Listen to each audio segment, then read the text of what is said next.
It's the Duffin Up Podcast.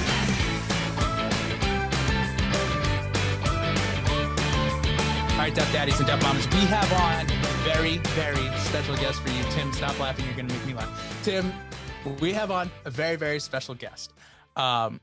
This woman was able to found a club in 2019 to really help out an area in women's golf that is not really there. That was not there at the time. She was able to create For the Ladies, which is a 503 nonprofit, in order to really push the game for women, by women. And so far, they've had over 50 events. Am I getting that right, Abby? Over 50 events across the country.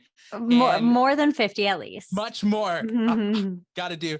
So we have on founder of For the Ladies podcast, founder of For the Ladies podcast host, and Ladies of Golf podcast host, Abby Liebenthal. Abby, how are you doing tonight? I'm good. How are you guys? Yes, thanks for the applause. Yes, we are doing great. And Tim almost made me laugh, but we did not laugh. You made it through. Oh, we made it through. I cannot believe it. First question, because we did notice, and we do post to YouTube, but Tim did notice we have the country club behind you, and then we also have one other poster behind you as well. So what would the other poster be? It's Shinnecock. Oh, now this is going to get even better. Which of the two courses did you think put on a better US Open? So I wasn't at Shinnecock. So I just can't even speak to it, but I was at the country club and I thought it was great. Yes. Thank you. Yeah. Yes. As Massachusetts, as New Englanders in general, thank you. It was gorgeous. Yeah. And you got the drama. So that's all that matters. Yeah, on Sunday, I was one of the people who was following him down the fairway on 18 Fitzpatrick. Sure. And we're getting onto the fairway, and all the USGA people are freaking out because they're like, well, what happens if it's a playoff? They have to replay the 18th hole. So they're trying to push people back under the ropes. And this guy points at me, and I just booked it and just sprinted away from him and kept going down the fairway. And then finally they were like, all right, no more people, everyone get out of here. So it was a fantastic event, as most US Opens are, but having that in our backyard was great. Yeah. But yeah, no. So Abby, we definitely want to know here, founded in 2019, what gave you the idea to kind of say, hey, I'm a person who has played golf. I've mostly played golf with men my entire life. What can I do to grow the game in the women's side? And what made you decide to make For the Ladies? Sure. So I have always worked in golf. I've worked in golf ever since I graduated from school. And when I was working at Titleist, I had realized at that point, there's a lot of really great opportunities for juniors to get into the game. There's LPGA USA Girls Golf, there's First Tee, there's Youth on Course. All of the allied golf associations and state golf associations have junior programs. And then there's a lot of really great opportunities, maybe for women who they have the income, their family belongs to a country club, they grew up around the game. And then there's a lot of people who never got into golf and they've graduated from college and now they want to know I see my colleagues playing and I'm missing out on that opportunity. And so in 2019, it's before the pandemic.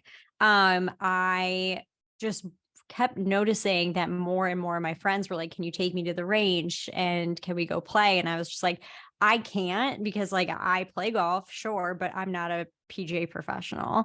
And so, fortunately at Titleist, there are a lot of staff that are credentialed as PGA and LPGA professionals. And so I just asked a few of them if they would volunteer on a Sunday afternoon and host an intro to golf clinic with me. And we were expecting 20 girls to show up at Newport Indoor Golf and just hang out, and we'll have everybody rotate through some stations, learn the basics of the game. It was an indoor golf simulator space. And that day we had 70 people show up and I was just floored. It quickly made me realize oh, there's something here. So hey, maybe I'll try and do it again. And so I just kept doing it in other places, whether that be, I have friends in Jacksonville. So we hosted one at Jack's Beach Golf Club. I hosted one at Malbin Golf in LA. And just kept going to places where I had friends that wanted to learn how to play golf.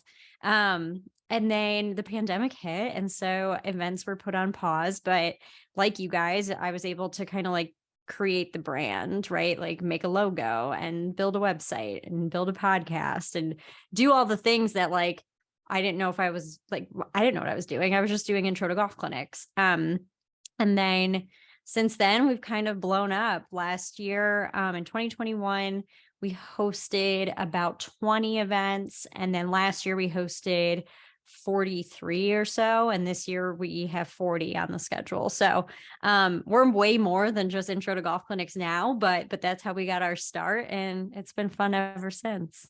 I will say I did see the Scotland getaway and I was like, do they let men on this trip? Because I would pay obscene amounts of money to go play golf in Scotland. So I saw that and I was like, yeah, this, I wish I was a woman right now so I could go on this trip with well, my the fellow beauty ladies. of For the Ladies is technically anyone's welcome at our events. It's more that like we were just created to empower more women to play the game. You know, we noticed there's a lot of opportunities for guys to get into the game, honestly, a lot of the time, the way I saw it was like guys were good about inviting their friends to like play golf. Like, hey, we're going to go on a Saturday afternoon.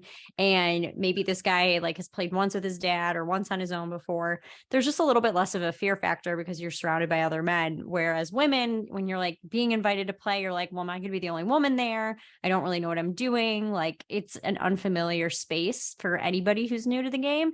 So For the Ladies is all about that. But technically, if a male wants to come to For the Ladies intro to golf clinic, they are more than welcome. All inclusive. I love it. And hats off to you, because I get the same thing. People are like, know that I play golf, I like golf, but they don't know like that I'm in the golf space, I am not good. But they're like, can you teach me how to play golf? And I'm like sitting here like worried about my own game. Sure. And getting overwhelmed by like I can't even fathom trying to teach someone. But you took that idea and you took those requests coming in from all over, like, can you teach me how to play golf? And you made it into something. So that in and of itself is incredible. So I'm really impressed that you were able to take that and make something of it. So hats off. Yeah, it's been awesome. I mean, a ton of opportunities have come my way because of it. And hey, I will also say there's a ton of women's groups doing this across the country. I would say, you know, For the Ladies, we are certainly more nationwide in scale. But there are tons of like more locally based groups that are, you know, hosting events, getting women together to play golf. Like I know of one in Boston. And so there are tons of good opportunities, but I will say it's also really hard to find them. That's great. That's great. Yeah. Now, are each of these events, are they all instructional, like beginner, novice kind of things, where it's just like, you know, how to swing, how to do this, or are there different levels like intermediate, pro, or, you know, different?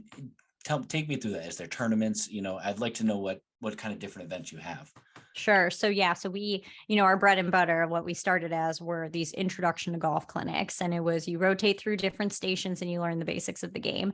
We have learned a lot and have found that, you know, there are women of all skill levels that are following along with For the Ladies and want to meet other female golfers. And so we've created a bunch of different types of events. So we also do happy hour nines where we schedule tee times for about like, you know, 24 to 36 people to go out after work and play golf. There's not a tournament element to it. You're just going out and playing, but we set it up, we put the groups together and we just like let you go on your way. In addition to that, we started doing some clinic series this year. So say, hey, you came to the intro to golf clinic, you're like, I'm into it, let's continue. We created these clinic series where you come once a week and focus on a different part of the game. So, you know, week 1, it's like short game. Week 2, it's driver. Week 3, it's long irons and approach shots. And the last week is an on-course playing lesson, which to me is like incredibly beneficial. So we've tried to like diversify the type of events that we have because there's a lot of different types of golfers. But I will say people will ask, hey, I already know how to play golf. Do you think I need to come to this golf clinic? Frankly, like we all have a lot to learn. So like if somebody's going to look at my swing for like 2 seconds and like give me a tip, like, and at the same time, I get to get some free swag, meet other golfers like me. I'm into that too. That's phenomenal. And my favorite part of that was like, you said there's no tournaments. It's just, we make tee times for everyone. Yeah. It gets everyone out there just to enjoy the game as it should, because we're not pros. that and you love golf just as much as we do. We love golf just as much as you do. And you're trying to get those people into a space where they could just have fun and enjoy golf in the way it was intended. Yeah. Like I'm going to encourage you to keep score. Like you should keep a handicap, like track your progress. And like, I would say anybody who's going out there playing 10 times a year and buying golf equipment is pretty dedicated to this hobby. So that's the one thing I always try to like, I feel like I'm always advocating for is like, just because they're a female golfer doesn't mean that they're like not an avid golfer. They're spending the money, they're keeping score, they're out there just as much. But with that said, I think maybe it's more because of who I am. Like, I don't need the competition. I think if maybe it was a different person running for the ladies and like they loved competing in events, maybe we would. And I guess it's not to say we never would someday. But right now, one, I don't have the capacity to like do a tournament. And then two, sometimes it's just like it's nice to go out for like a low key round. Love it. Absolutely. Oh my God. Absolutely. I was about to say, Tim, imagine Mike as the running up for the ladies. It would just be, Well, no. no, it would be our other coworker. He would make you wear tiger red. Like it would be brutal competition wise, but yeah, no, it's fine. oh yeah, but we have, I definitely see like, some of your awesome, and the best part about this too is that it's year round. And cause I see like you have events at simulators. I know you mentioned, some of your first events were at simulator areas. I noticed that you guys do a lot of 5-iron golf around, New York, Chicago, Seattle. Just opened one in Boston too. Hoping to check that out this week. But what kind of made you partner with when you were working and looking at different, I guess, simulator companies? What kind of stood out to you at a lot of these areas where it's like, okay, it might not be like 100% true golf, but at the same time, it just makes sense to be able to do this during the winter? Yeah, I mean, I think that at the end of the day, like we all want to get better. And so that's why I'll look toward, I'll say, okay, before it gets warm, like where can we host events? Similar to like anybody else. You're like, before it gets warm outside, like where am I going to go hit golf balls? So that's why I tend to choose indoor simulators. I will also say like indoor simulator spaces, those were the people who were hosting us first. Newport Indoor Golf was an indoor golf facility. 5-iron Golf hosted like one of our first 4 events.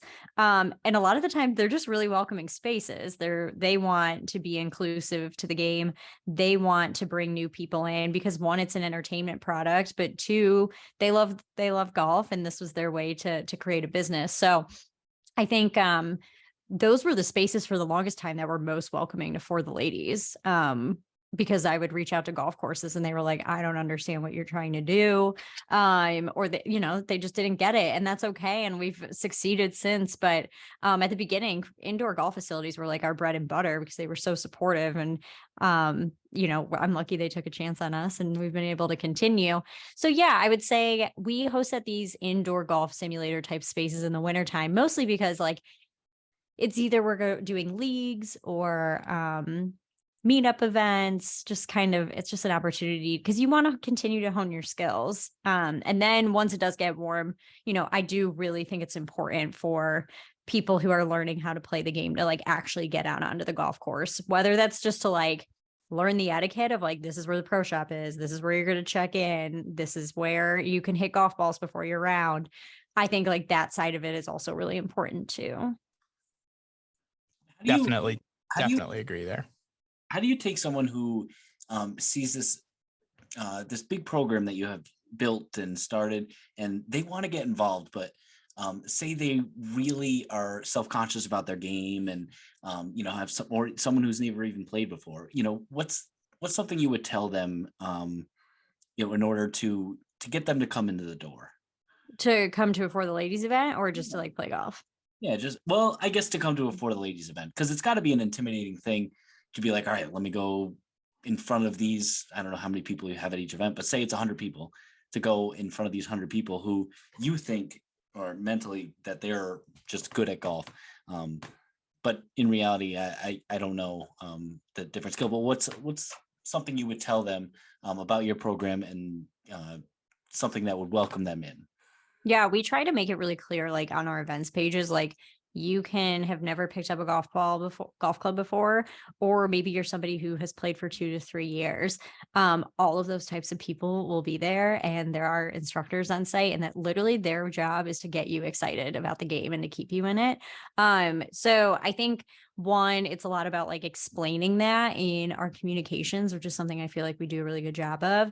But then two, on our social media channels, like you're not going to see people that are like professional golfers. Like you're going to see people making swings that do not look the same as Michelle Weef, because she's just, iconic. And Perfect tempo, perfect everything.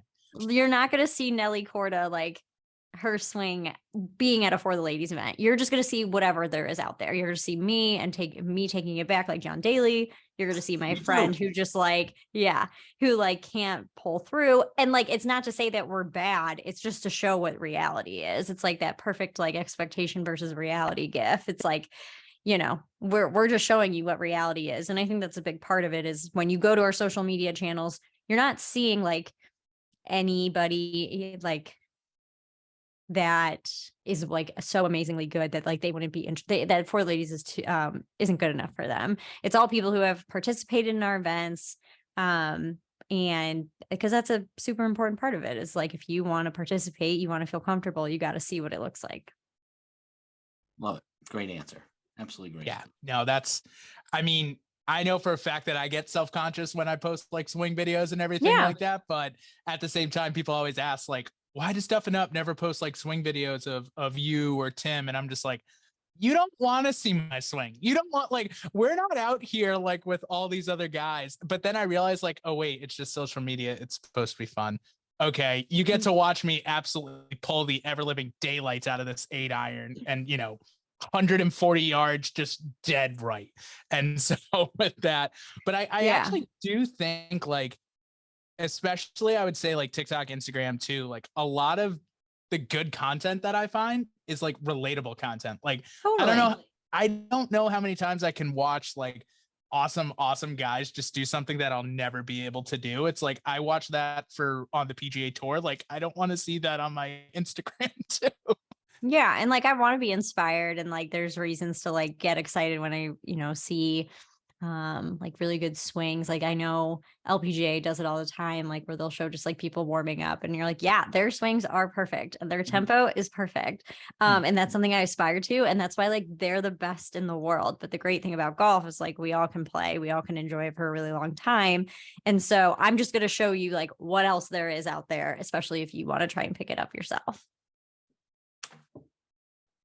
Yeah, that's amazing. It's so heartwarming to hear someone just be like, yeah, we're not all going to be, especially when you get, and I do like that you guys are very focused on, kind of the out of college, realizing it. Cause we all have that friend, right? That was like, oh man, like I wish I would have gotten it younger, but now they're going to introduce it probably to their family younger, and then that kind of brings it brings a different people into the game as well. So I feel like that's really great. Now I will say, what are some of your favorite destinations besides Pinehurst, because I know you're there, what are some of the best destinations that you've been able to go to and have either a For the Ladies clinic, evening, not twilight nines, play a full day? What are some of your favorite kind of go-to destinations for that? Yeah, I would say for a clinic, one of my favorite locations was Charleston Muni, which is a municipal course that was recently renovated. And we partnered with another golf group called the Fried Egg, and they hosted an event on property, and then we hosted a clinic alongside it. It was just like, it was like the perfect storm. Just like Charleston's awesome. We had a great pop-up shop on site with Birdie Golf Social, and they make amazing women's golf apparel. We had a huge crowd. It was like the perfect weather. It was just like the perfect storm of it all. And Charleston Municipal is such a fun golf course. We're doing a happy hour 9 there this year. So just like full circle, really good spot. I would say, another really cool clinic location was Oregon Golf Club. We hosted the clinic the same week as the LPGA Portland Classic. And so like while we were doing our clinic, there were LPGA players like warming up on the range. So it Wow. was just like a really like cool paradox of, these women who are getting into the game alongside the best women in the world, getting ready to compete that week. So that was just like it was a really cool combination of everything we've tried to do. Um, I mean, our golf trips have been legendary. They've been amazing. We've been to Pinehurst multiple times. We're hosting our third Pinehurst trip in a few weeks. But we've been to Stream Song. We hosted at Bandon Dunes last year. Wow. A really awesome article came out today. Dream Golf Magazine, which is Bandon Dunes magazine, and like the Dream Golf Properties magazine. They did an article about For the Ladies and everything we've been up to. So that was really cool. But we had 24 women out at Bandon Dunes. We played 5 of the courses. I mean, that was just like a crazy pinch me moment, of just like, created this out of thin air. And now, Bandon Dunes wants to have us at their resort to play golf for multiple days, group of 24 ladies. It was just, super memorable. Oh, That's legend. That is, I know you said it. That is legendary right there. Like being able to be like, this is us right here. This is, we are in this magazine. We're crushed. Oh, that's unbelievable. Yeah, it's just cool. It was like a full circle, good thing. pinch me Yeah. moment is correct. That is Yeah. That's I can't even imagine. That's so cool. And Abby, I just wanted to get into you personally as a golfer. How did you get into the game? Was it something you started at a very, very young age, or was it something you started 2 years ago when you started, the For the Ladies? No, I've been super lucky. I started playing golf when I was really young. My parents got me into it. We were members at a country club, like super privileged to be able to just get right into the game right away. And I always played it for fun. I did like junior golf camps in the summer. I'm like, did I play other sports? No. I just played golf. But I was also like a cheerleader and like did other things. And when I got to college, I was like not interested in continuing to play golf. So kind of like stopped playing for a while. But when I started my career after college, I worked for the American Junior Golf Association. And it was just like, why wouldn't I play? Like there was a range that was right nearby the office. So I just tried to get back into it right away. And obviously working in the game, you kind of knew like either you're going to get opportunities to play or, it's probably a good skill to reteach yourself. So fortunately, like I had the fundamentals, I play a lot. I've continued to play in the summer, but I was never playing like regularly. But since I've worked in the game, it just has always been part of my life. Wow. Yeah. That's incredible. Now, I always say this. I grew up as I wish I had like a country club to go to. Do you have to think about ball striking? Like, do you have to say, all right, I'm going to hit the middle of the club face, or I'm worried about chunking this, or I'm worried about sculling this? Like, do you just have that natural ball striking ability because you started at such a young age? Or is that just something I just created in my head? No, I would say I definitely don't think about it as much. It's been interesting being part of For the Ladies and like hearing where like how are movements uncomfortable for an adult to learn and pick up when they're playing the game. Like this doesn't feel right. And to me, nothing ever like feels weird when I'm playing the game. Like the swing is the swing that I have and like I'm just gonna go for it. But when you are seeing adults who are beginner golfers trying to like learn these movements, like I can understand like, oh, this doesn't feel right at all. Or how do I get from, my backswing to my follow through? Like none of it feels natural. Like we learn quickly, like, oh, well, gravity will bring your club down. Like those are things. It's the same thing I would say, like with skiing is like, I learned how to ski when I was really young. And so I don't have to like have these weird muscle movements that I'm not used to when I go back up on a chairlift. So it's interesting that it's a sport where it is kind of like riding a bike, but like much harder. Much harder, I'm sure. Yeah. Much harder than, yeah. Much harder. That's the exact comparison I was thinking of because I just went away skiing and snowboarding over the weekend. And I was like, if I hadn't done this in the, since little, like I wouldn't know. Because I'm watching people I was with learning how to ski. And I'm like, I take for granted that I just can do it. And Yeah. like swimming as well. Like some people just can't swim, and I'm like, it's something I learned when I was, but I wish it was the golf. That's basically Totally. that's what I'm Yeah, I get it. There are some people who have been playing since they were young and also still have to think about ball striking. I'm not going to name names. 100%. I'm not going to name names. Might be this guy, but I'm not going to name names. But I will say that yes, that's thanks Tim. Thanks for that dig. Thanks for that unintentional dig. I appreciate it. But so Abby, you have as part of growing the women's game, I'm sure that you're incredibly excited for how well the LPGA has been doing since the end of COVID, but even during COVID as well. The game was growing, people were interested. Golf Channel had their brand new, and then now with Full Swing, even though it's not LPGA, geez, why can't I talk right now? LPGA focus, I think a lot of more the eyes are getting more and more to golf, and I do know that the LPGA is doing their own streaming, kind of not totally Full Swing, but an idea behind it of kind of bringing some of those players to the forefront. How do you think that the tour has been doing on that side? And do you think that there are areas where they could be doing better, or there are areas where it's like, oh my goodness, I can't believe that, they're pulling this off? Yeah.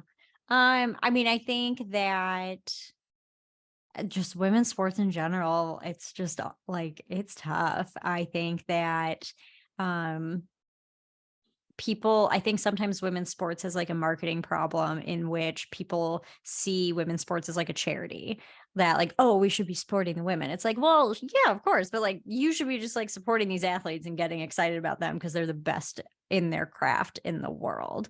And so sometimes I feel like we do have a little bit of like a marketing problem, and that's not just the LPGA, that's just women's sports in general, of like, how are we getting people excited about these world-class athletes on a regular basis?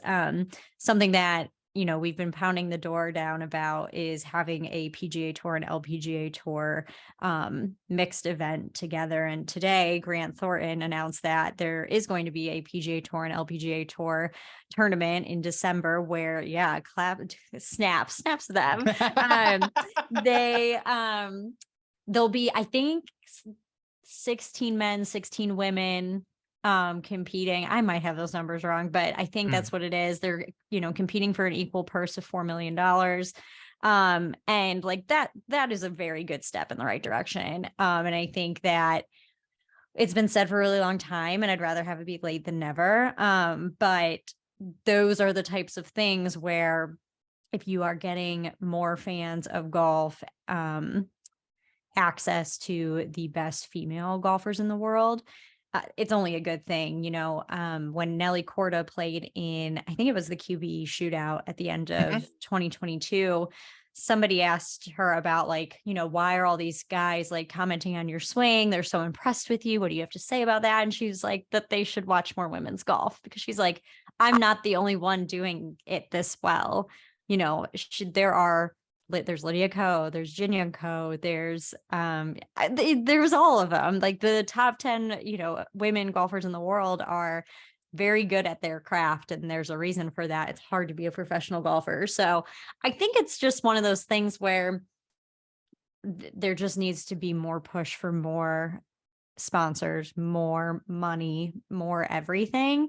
And we know the money's there because it's being used in other sports with different genders. And so I don't know. I don't know. It's a tough thing because yes, it's the responsibility of the LPGA, but it's the responsibility of a lot of people to get that kind of thing done. I agree. What you said in the beginning of that, for the lack of a better term, that monologue, about the advancement of women's golf. I mean, for me, you had me hooked at the beginning. You said, some people think of it as a charity, but they really need to just appreciate the people who are the best at their craft. And that is so well put that we need to clip that and put it. That is. We will. Don't worry. I can clip that. Don't you worry. I got that. Don't worry, Tim. We should have that. But I definitely think that there's been great strides over the past couple of years, especially when I think it was 2018 where the U.S. Women's Open purse was something like $2 million or $3 million. And this year it went up to $10 million. So I think that it's finally getting there and it's finally getting close. I also think that I completely agree with you with what you said about Nelly Korda. I think that women's golf in general is the same. It's very similar to either women's tennis or women's basketball, where the fundamentals are much better than I would say men in general. It's what people, and I hate it too, because I don't like it that like everything matters about the driver now and everything matters about driver's distance. And I'm like, yeah, I mean, that's great. But like, everyone goes there to see Cameron Young hit it 350 yards or Tiger Woods hit it 330 yards.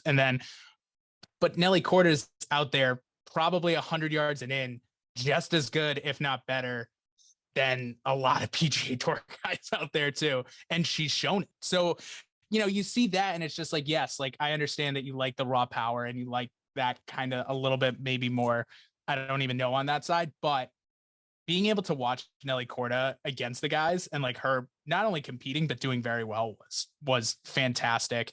And I definitely want to give Annika Sorenstam a shout out too, because what she did on the European tour with the mixed thing kind of showed the PGA Tour that it should be done.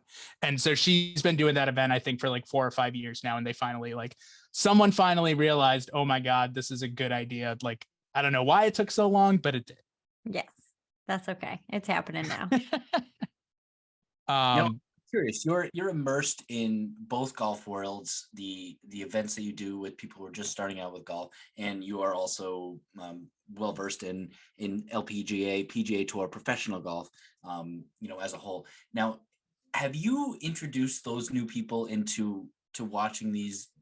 To watching golf as well as play golf, or is it strictly just let's get these people to play golf, and we don't even want to talk about the professional side? Or have you gotten people who would never watch golf before into watching golf?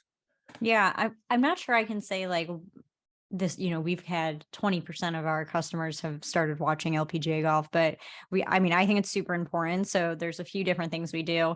If you look at our social media channels, the week of every LPGA event, we share what the tune-in times are, as well as like the stuff that you should know to tune in. So if you like look at our For the Ladies story the week of a tournament, like you're going to come across that. And then we also have a podcast as part of the For the Ladies podcast, where we recap what's going on in LPGA golf. So we cover like what was going on the last week and then, what's upcoming.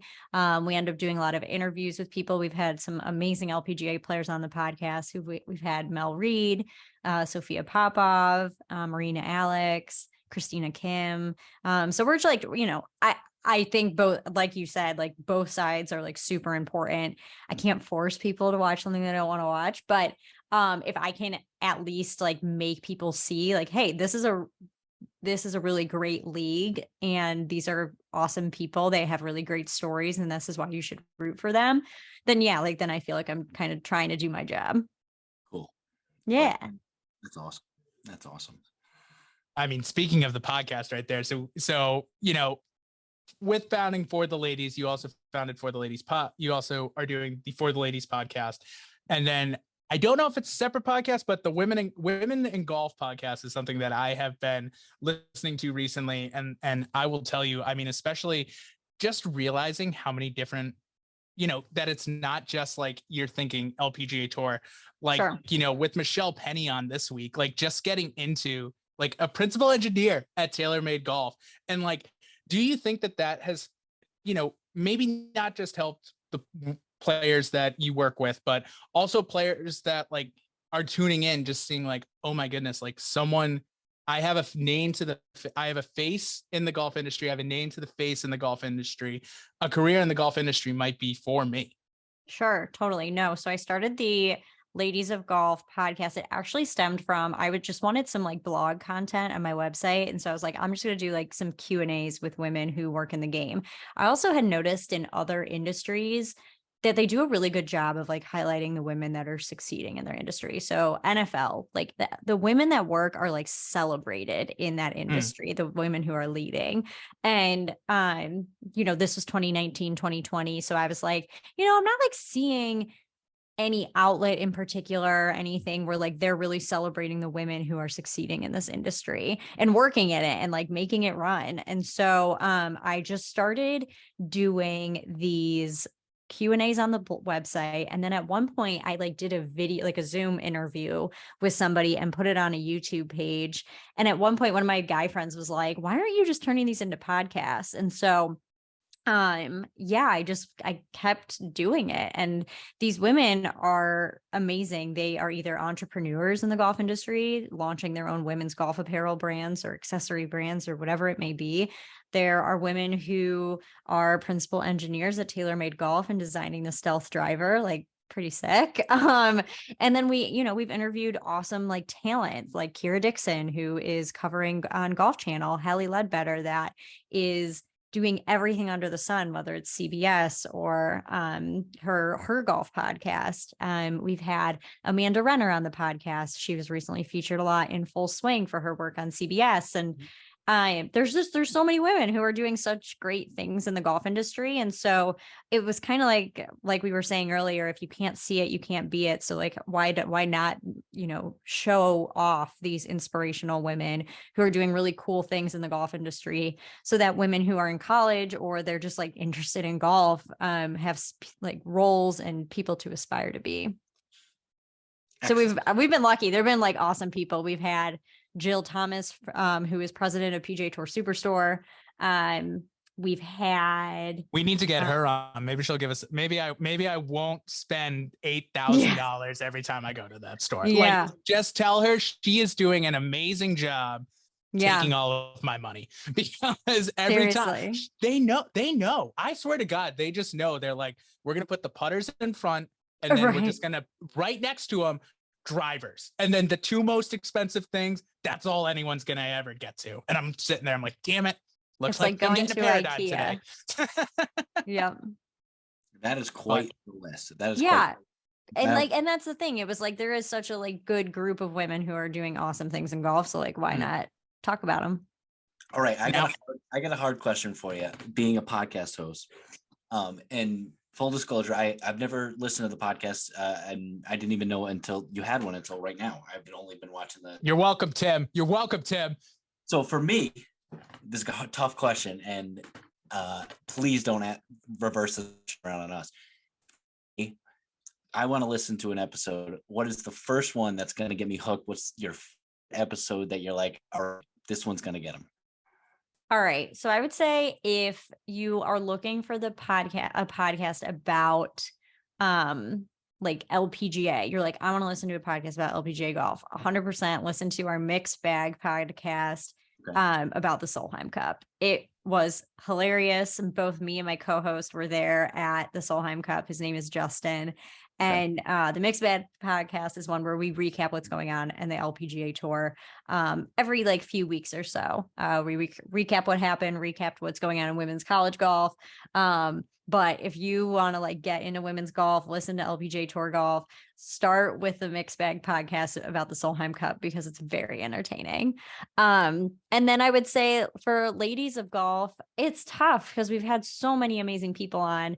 I think to choose somebody from maybe like this year, I would start with Emily Farrell. She founded Abendroth Golf. She used to work at the Country Club, and I met her when I was working at Titleist. But she has founded an apparel golf brand called Abendroth Golf, and they make women's golf pants, like joggers and other pants for women who like they want a normal pair of pants that they can also play golf in. But her story is really incredible. She talks a lot about, she started this company without any fashion experience, and she is now in a ton of golf shops nationwide. And it's just a really cool story. She has 2 kids, and she also is a PGA professional, and she also has a golf apparel brand. So I think if you like just want to be inspired and impressed and enjoy like a cool story, hers is definitely one I would pick. I'm sold. She sounds like an amazing person. She's great. Yeah. We got to get her into the men's style. I mean, golfer, unfortunately, golf joggers for a bigger man like myself can't pull it off. However, for Tim, you golf joggers are all yours, baby. Those are, I will wear the full pants, but or shorts actually usually. But no, I feel like that's the best part about we had on one of our friends, Eric DeSoto, and he just said like we were talking about, and he's like, podcasting is therapy to me because you're able to get someone on, you're able to have a conversation with them, and then you're able to learn so much from them. And I just sat there and I was like, I had never thought about that before that way. So hopefully everyone listening, we're being therapeutic right now, but being able to have on all of these, being able to have on all these different people. I know for me, like the way we get guests is I DM someone on Instagram and I'm like, hey, I like your stuff. Do you want to come on our podcast? Like, and I first had like a major fear of rejection on that side too. What kind of gets you over the hump of that, where it's just like, okay, like I'm going to reach out to this person, see if they want to come on. They don't want to come on, totally get it, everything like that. But like, what kind of focuses your attention to like, okay,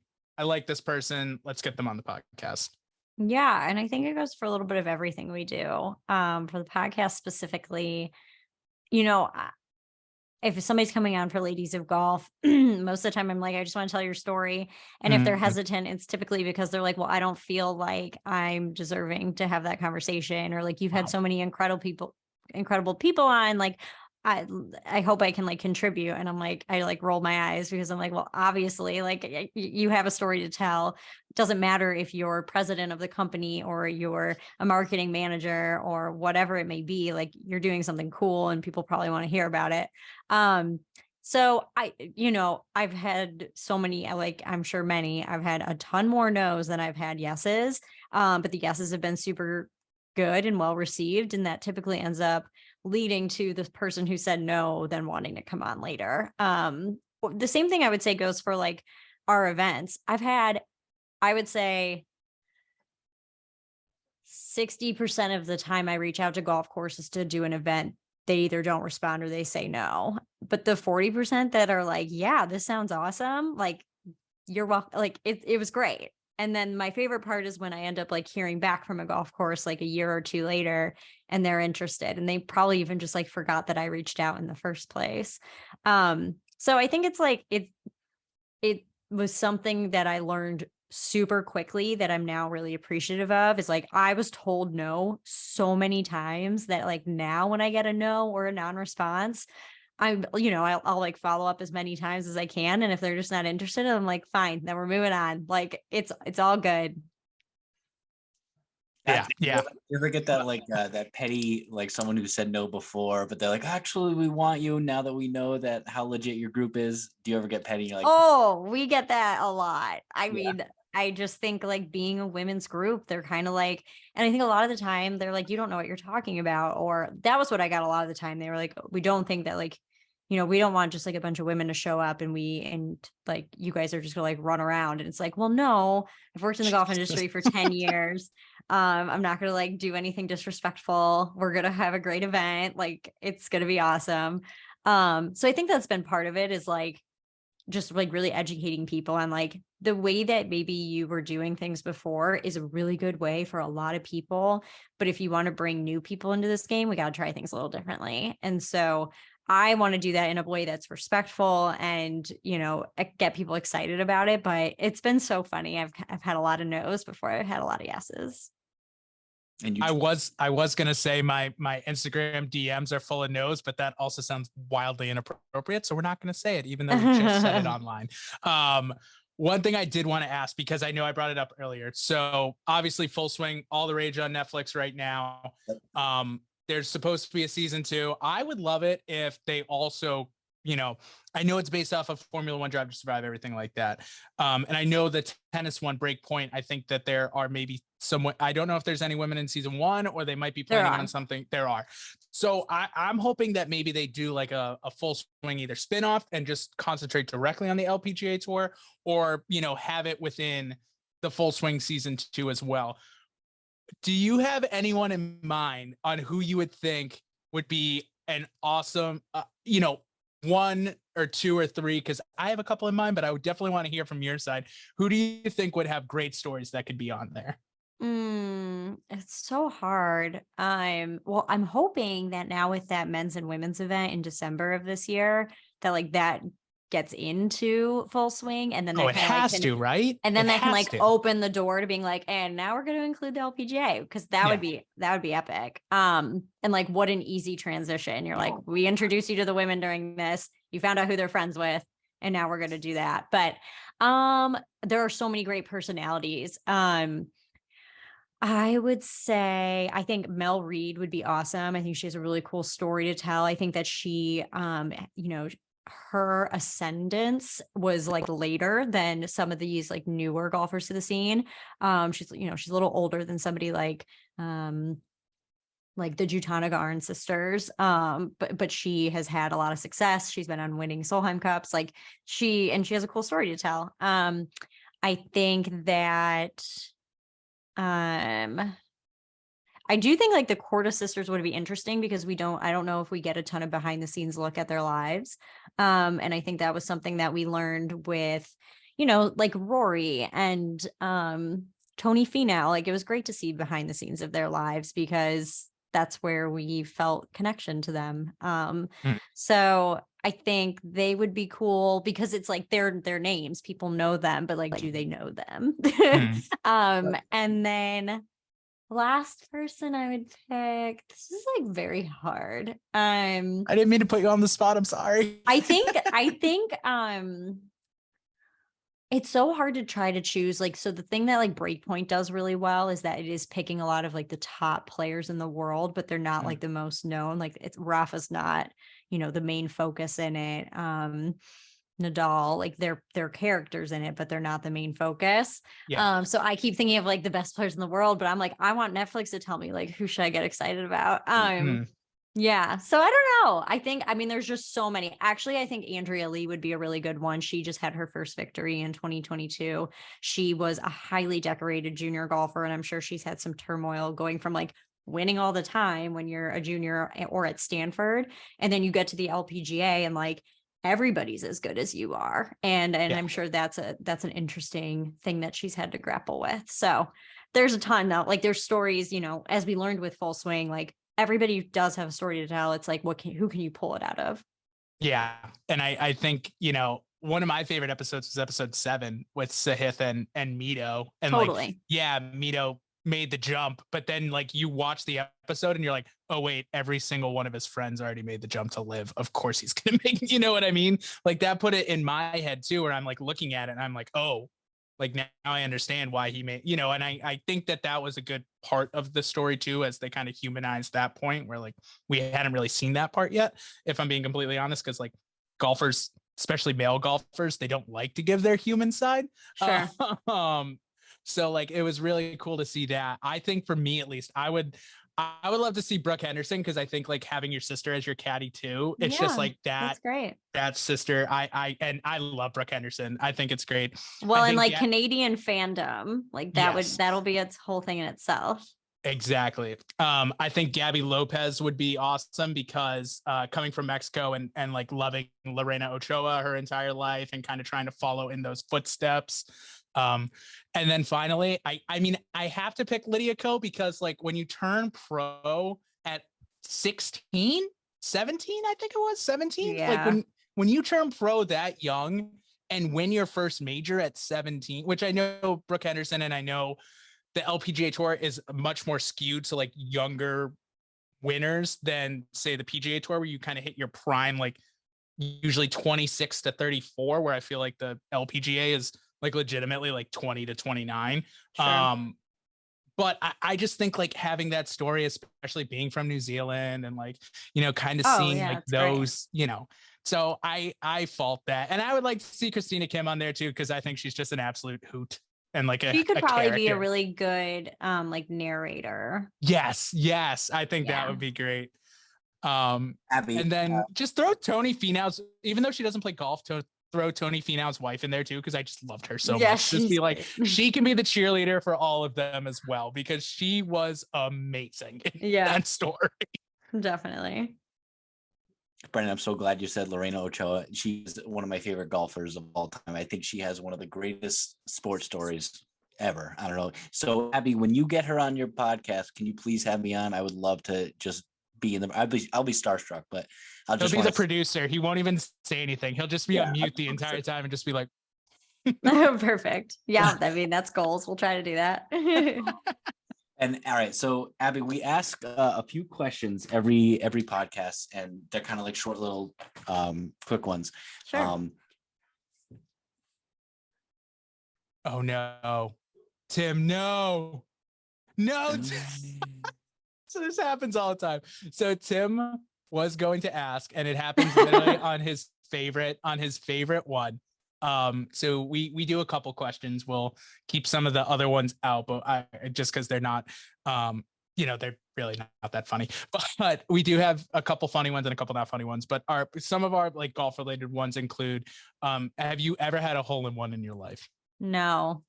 Okay, welcome to the club. Welcome to the club. It's brutal, isn't it? It's horrible.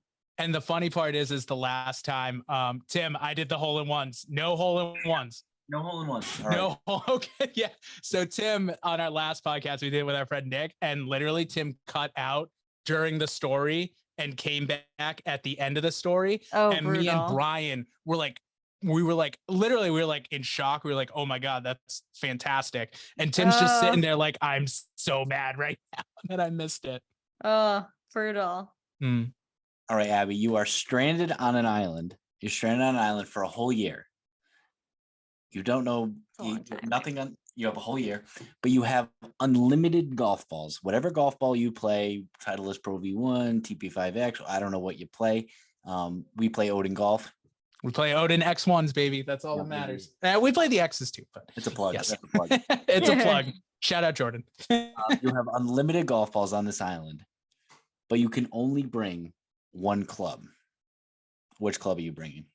And this is just to like play golf. I'm not like trying to survive or anything. No, you don't have to fight any sharks. You just want to hit some balls. Yeah. Got it. Probably like my 8-iron, just, feels good. Can get it round. If I'm in sand, I can probably deal with it. I like that. I like that. Yeah. I like it. Comfort club, but also you can use it in sand. I do like that. That's a good answer. Yeah. We do get a lot of short iron for answers, and I thoroughly enjoy those answers. I'm a big short iron side. We get driver, we get long irons, we get short irons, we get wedges, we got a putter one time. Nice. Like, it was unbelievable. I didn't think of the sand aspect of it. I mean, if you're on an island, like there's probably sand somewhere. Probably some sand. There's probably That's a good point.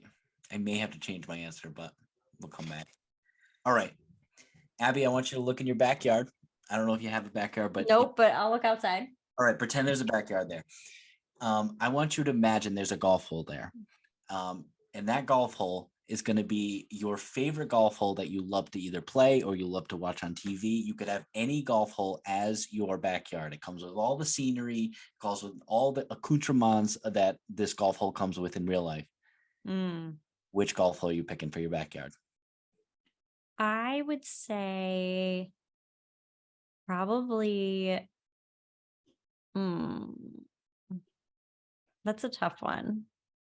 I'm like, what part of like what do I want? Do I want like a beach? Do I want mountains? Right. I think I would probably go with one of the holes on the preserve at Banded Dunes, because it's their short course. Okay. But when you hit out like onto the like toward the water. It's gorgeous. I would want a par 3 in my backyard just because I can like then bang balls all day. Like I don't want to have to like go out, walk somewhere. So I would definitely want a par 3 in my backyard, but the scenery of the water would be quite nice. That's a great answer. Not a typical answer that we do. Most people are like, I want a par 5 because I can make it into a par 3. But I like that. You just want to go into your backyard just to sit there and swing and not have to walk. No, that's great. Love that. I love the idea of like a longer hole so you can like turn it into other holes. But I think if it's just in my backyard, I just want to like hang, and then I can like other people can be around. You can have people sitting at the green. Like people are all like compact then. Yeah, I like it. It's all pleasure. I like that. On the golf course, but in the backyard, it's just hitting balls for fun. I like that. Very nice. Did No, I? that's great. No, you're good. You're good. You're not frozen again, Tim. Don't worry. Oh, Tim, we got to do it since Brian's not here. Since we gotta ask it. Oh, he's gonna hate this. Yes, he is, but that's the best part. Abby, last question. This is has non-golf related. Non-golf related. Okay. All right, it's a food related question. Love it.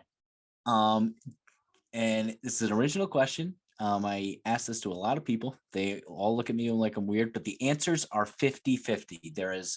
It's incredible the amount of answers go one way and the amount of answers could go another. So anyway, here it is. Okay. Do you think a cake would be more offended to be called a pie, or would a pie be more offended to be called a cake? A pie would be more offended to be called a cake. Thank you. Thank you. Correct answer. A pie is like a little bit more bougie. Like it's going to take a little bit more to it. Like cake can be like anything. A cake I can go get anywhere. And I don't know. A pie feels just like a little bit more sophisticated. So it would be pissed if it was called a cake. It's incredible. Now, do you like pie better or do you like cake better? I like cake better. That's incredible. I love it. Yeah. Damn. We almost had it. That is a question I was not expecting, but Right. I do greatly appreciate it. That's okay. We have had to disqualify some answers. So someone we have to disqualify cheesecake because cheesecake is the perfect combination of a pie and a cake into one thing. We had to disqualify cobbler because none of us knew what cobbler was. So one of our friends from Tro Golf, he's like, "What about peach cobbler?" And I'm like, "I don't know what that is," because it's not a New England thing. Cobbler, not a New England thing. Very much a Southern thing. Yeah, I've had it once or twice now. It's pretty good. But yeah. So we have had to unfortunately disqualify some answers too. But that's so funny. Pie being called a cake, that is the correct that I'm so happy. Glad so I got happy it that was But anyways, Abby, thank you so much for your time tonight. We really appreciate it. Everyone who listens here, please go follow Ladies Golf Podcast. Please go follow Mixed Bag. Please go to fortheladies.net and make sure you read Abby's blog posts. Everyone, make sure if you can, because it is co-ed open. We have confirmed because I may be on a plane to Scotland. I wish I had the money to, but if you can make it out to either an FTL clinic, an FTL evening 9, anything like that, please go and support some great causes in order to help grow the game of women's golf. So Abby, thank you so much for tonight. We really, really appreciate it. Is there anything else you wanted to plug that I didn't plug? I know that went on for a little bit, but I wanted to make sure I got everything in there. No, you got it. It's all under the For the Ladies podcast, so you can find it anywhere you listen to podcasts. But aside from that, follow us on social at For the Ladies, and you'll find us. Well, Abby, thank you so much. Thank you guys for having me.